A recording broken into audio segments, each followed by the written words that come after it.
My name is David Goggins. I created Goggins. The toughest man on the planet and one of the greatest endurance athletes of all time. David Goggins. Dave Goggins. David Goggins. Dave Goggins. He's the only member of the U.S. Armed Forces to complete SEAL training, the U.S. Army Ranger School, and the Air Force Tactical Air Controller training. They don't know me, son! He's completed the infamous Destroyer of Men, known as Hell Week, 3 times. He once held the Guinness World Record for most pull-ups in 24 hours at 4,030. This man is a self-made beast. I suffer from severe toxic stress. I had a learning disability. I was afraid of everything. I was just an insecure, scared kid. What was haunting me was me. The feeling I had every morning, I looked in the mirror, was horrible. And I didn't want to feel like that anymore. It wasn't who I was inside, but I was scared for anybody to know who I was inside. And I was exactly what everybody said I was going to be, which was nothing. And I was weighing like 297 pounds. And I had to make a change in my life. So I wanted to change that to be the hardest man ever created. Am I that? I don't know, but you had to have a goal. My goal was the only person that's going to turn this person around is me. I was born in Buffalo, New York. Yeah, that's right. Okay. And I went from Buffalo to Indiana, and then from Indiana to Indianapolis, Indiana. We lived on Paradise Road. Yeah. We lived on Paradise Road. And it wasn't so paradise. No, it was anything but paradise, man. You know, once those doors shut, yeah. You know, my dad gave everybody a different view of him. He wore the nice tailored That's suits. Right. He smiled. That's right. Your dad's amazing. Those doors shut, man, and the devil himself came out. So it was rough, and that's why my foundation was so beaten down at a young age. And what most people do is they see this world, and they look at it as an excuse to get out of it. I started looking at it as this is the ultimate training ground for the rest of my life. Mm-hmm. I have all these valuable lessons, because if you look out in the world right now today, it's not a nice place, but I'm very prepared for it. Happiness, peace, enlightenment, it's all up here, man. It's all up here. If I start talking like this, people go, man, you know, no, it's the truth, man. Yeah, it is true. It's all up here. You just got to be willing to go and face it. And that's the hard part. I mean, I suffer from severe toxic stress. And that was one of the big reasons why I had a learning disability. My focus in life was way off. I was afraid. I was afraid of everything. The Klan headquarters at that time was about 20 minutes from where I lived. Right. One of the high ups in the KKK, son, sat behind me in 2 classes. So he called me all the time. Got my first car. They spray painted, we're going to kill you on it. So I was just an insecure, scared kid. I'm not the smartest kid in the world. Okay. Instead of somebody saying, oh no, you're smart. No, don't say that to yourself. I said to myself, no, I'm a dumb mother. Okay, roger that. How do you get smarter? Educate yourself. So the things that we run from the truth. So the only way I became successful was going towards the truth. As painful and as brutal as it is, it changed me. It allowed me to become, in my own right, who I am today. Through my journey, I figured out the one piece I was missing. I thought it was cars. I thought it was women. I thought it was money. I thought it was everything. The one piece I was missing was me having the courage to face myself. And once you do that on a daily basis, it's not about the running. People are going to be about working out. Where I got my work ethic from was the hours I had to spend learning this. My junior year in high school, I missed a whole bunch of school, was lying to my mom, had like a 1 point something GPA. I was just jacked up. I was in one of the worst spots in my life. And my mom was going through a lot of shit too. And she didn't have time to sit back and baby me. And it was me against me. My pants were down to my knees. I was not, whatever was going on, I was in a bad shape. So I went to the bathroom. The reflection in it revealed a lot of bad things. A lot of things that I was hiding behind the saggy pants. And I'm looking at myself in the mirror going like, God, dog, dude, you are something else, man. Like you have created a character. I want to be at the cool guy table. And whatever I could do to get attention, I did. It wasn't me. It wasn't who I was inside, but I was scared for anybody to know who I was inside. I started shaving my head when I was 16 years old. And the feeling I had every morning I looked in the mirror was horrible. And I didn't want to feel like that anymore. And how I felt was a kid going nowhere, a kid that was scared. And most kids will accept that and look for help. But the best thing that happened to me, no one helped me. No one felt sorry for me. No one looked at me and said, like this day and age, they'll take you in and they'll tell everybody, stop picking on this person. Back then, they didn't care. The most important conversation you'll ever have with your life, in your life, is when you have yourself. Don't be afraid of the reflection in the mirror, because that's all you can be afraid of. Once you overcome the reflection in the mirror, you've done it. It's not in that comfort zone. It's in the discomfort zone is where my confidence is getting built. That's where it's getting built. But people want an easier answer. Yeah. There has to be an easier way. There's not. My mom was already bothered by my dad beating her down, and now her fiance got murdered. So happens 2 weeks later, she gets a note from school. And the note says, your son is going to fail. He's not going to graduate. And she's like, what is this? And I had to come clean with my mom of all the years of me cheating, of all the bullying, of all this and all that. She was in a dark place. And I was in a dark place, and we were kind of on our own in the same house, but living different lives. And I realized at this time in my life, she was a great mom, but I was on my own. And that's when the real big change happened for me. So I said, I'm going to join the military. The only way out for me at that time was death. I'm going to be a Navy SEAL. Or I'm going to die. Or I'm going to die trying. Yeah. Period. I had to use all this negative shit that was making me weak and horrible as a person. I had to use this as the power that now fueled me. I had to flip it on its head and say, hold up, this might be exactly what I need. The darkness is exactly what I need. It's how you look at your situation. Never pick the easy road ever in your life. That is the one road that is doom. It is doom.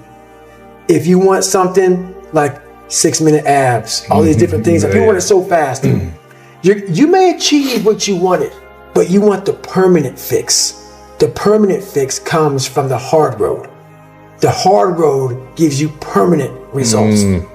Every morning I would wake up at 3:30 in the morning, 4 o'clock in the morning, go to my dive cage, go in there before anybody saw me. I'd get duct tape, and I would tape from my forefoot all the way up to the mid of my calf, and I would put 2 black socks on. And so I ran not using the pivot. Oh my gosh. And I ran my hip flexors. So for the first 45 minutes to an hour, I was in absolute excruciating pain.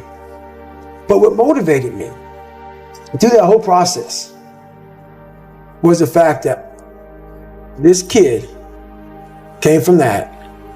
I'm in the hardest training in the world, in the worst shape of my entire life. What if I can graduate amongst these studs? Wow. What haunts me the most is that if I would have died at 300 pounds, let's say I was 75 years old, I got to heaven, and God has a chart like that on everybody's life. God knows all. Let's say that. I don't care what you believe in. Doesn't matter. I'm not judging anybody. But let's say my thing is God. You get to heaven, I'm 300 pounds, I sit down, I was a cockroach terminator my whole life, and we're sitting down just like this. You're God and I'm David. And he gives me that chart, and he says, look at this. Now I'm looking at this chart, and on the chart it has all these different things, but my name's on it. But these things aren't me. I was going to change the world. I was going to set records. I was going to be a Navy SEAL. I was going to be all these things in the military that I accomplished. You're going to get the VFW award. You're going to be honored here, honored there. And I'm like, God, this isn't me. Like it says David Goggins, I was an Ecolab guy. I sprayed for cockroaches, and I'm 300 pounds. It said here I'm 185. It says here I got a bachelor's and a master's. It says all these things. And God goes, no, that's who you were supposed to be. But I never blamed God for anything he did to me. So I wanted to change that to be the hardest man ever created. Am I that? I don't know, but you had to have a goal. And my goal when I was sitting there, not going to school, being bullied, having no self-esteem, my goal was the only person that's going to turn this person around is me. We're all in the same boat here. Some boats may be bigger than others, but we all have problems. In the race of life, life's not going to give you a glass of water when you're thirsty. And I realize that. And once again, people are like, my God, your life is horrible. It's not. Yeah. This is how I live. So I broke the Guinness Book of World Records for pull-ups a long time ago, but I failed at it twice. And I did 67,000 pull-ups in trying to break this record. So to do 4,030 pull-ups, I had to do 67,000 for training for that. What I did to myself to become who I am today, it takes a great toll on your body. So I believe God gave me time to rest, and he took me out of commission. Not even the mind of Goggins could get me back up. So I had about a good 6-7 months where I was out. And when I was out, I had time to reflect on all I had accomplished. And that was the first time in my life where I sat back and said, wow, I was just a scared kid that found drive and passion to be something much better than what he thought he was. You are your own hero. You are your own leader. You are your own master. We idolize so many people, and we want to be them. We want to be someone else. And in doing that, you lose all the potential of who you are. You mimic, you be them, you are them, you become them, and you lose you. So I got the VFW award for the Americanism Award for military service and giving back. I'm as human can be.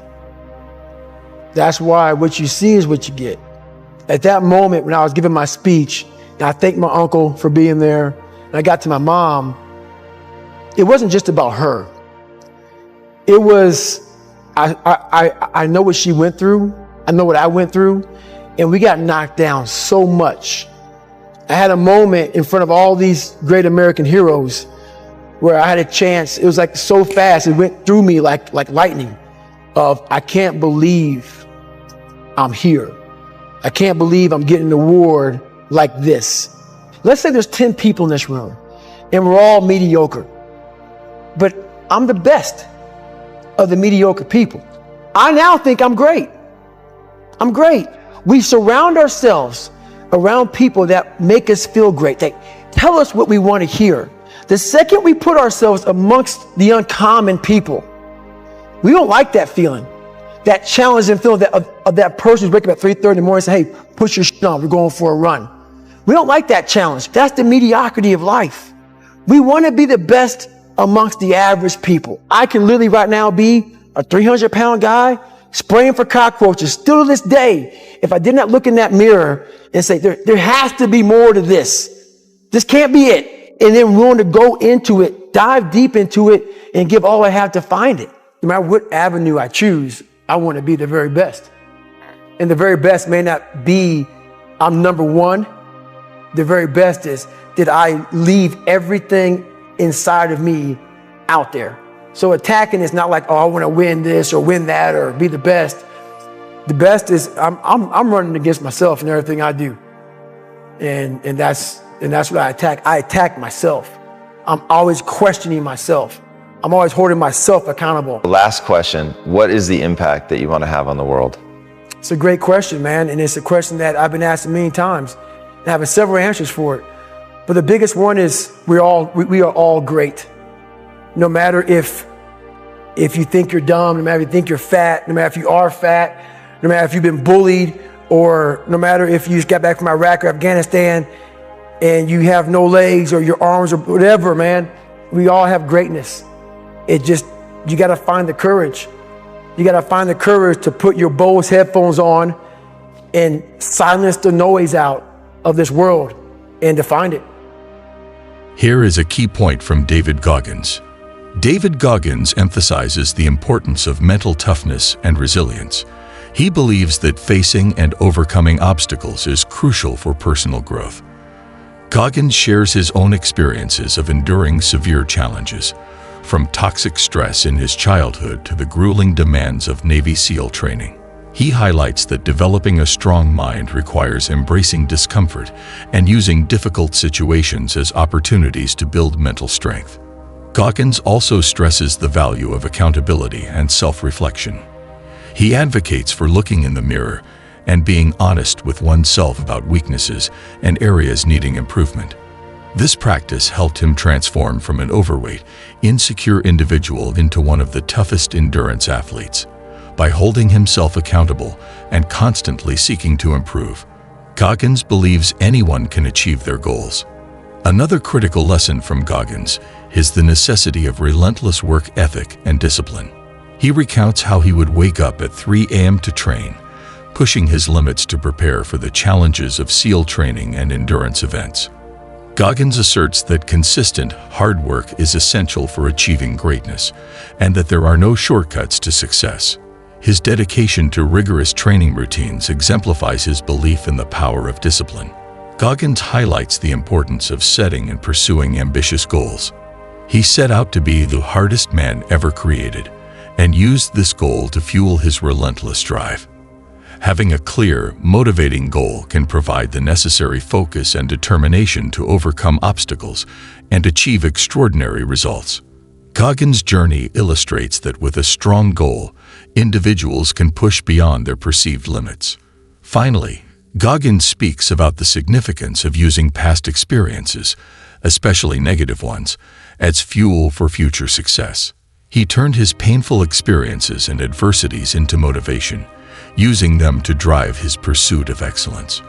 Goggins encourages others to view their struggles as valuable lessons that can strengthen their resolve and propel them towards their goals. In summary, David Goggins' key points include developing mental toughness, practicing accountability and self-reflection, maintaining a relentless work ethic, setting ambitious goals, and using past adversities as motivation. These principles are central to his approach to overcoming challenges and achieving personal and professional success.